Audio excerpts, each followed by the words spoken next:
Welcome, seeker of truth. Hear now of the ancient error that binds the mind, the body, and the soul. A veil so fine that a man wears it as skin. It is the error of the common man, and while it remains, the gates of freedom are shut. This man lives in the dominion of his lesser I, the ego, the self that clings to appearances. He walks the road of darkness, believing it is daylight, for to him the world is exactly as his senses report. If God were to exist, he must descend in flesh before this man's eyes, for without sight he will not believe. Yet he forgets. What he calls the world is shaped by habit, colored by desire, framed by the chains of his upbringing. His perception is no mirror of truth, but a reflection cast upon the waters of his own mind. Thus he stands apart from what is the subject gazing upon the object, the eye upon the tree. But this separation is an illusion, for subject and object are born together in the same act of consciousness. The tree and the man who beholds it arise in one field as waves upon the same sea.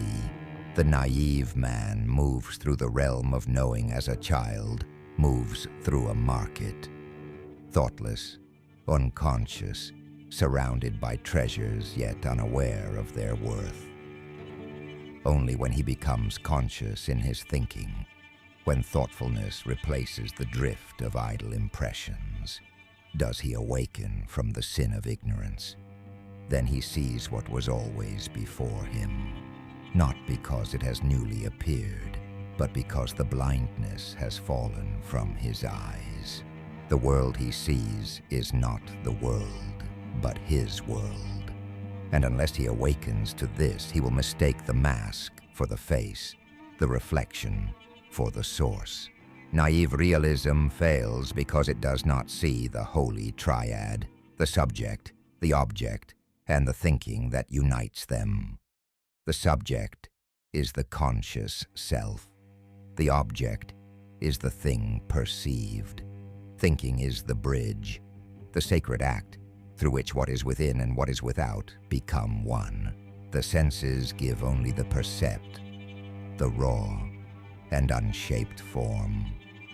Thinking gives the concept, the inner law that reveals the thing's nature. Without the percept, the concept is empty. Without the concept, the percept is blind. But know this, seeker, thinking is not merely for understanding. It is the first tool of initiation. It is the staff in the hand of the pilgrim, the key that turns in the lock of the unseen.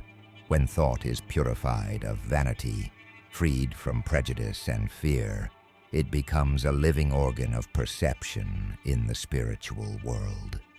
Through it, the veil between subject and object grows thin, and their unity is revealed.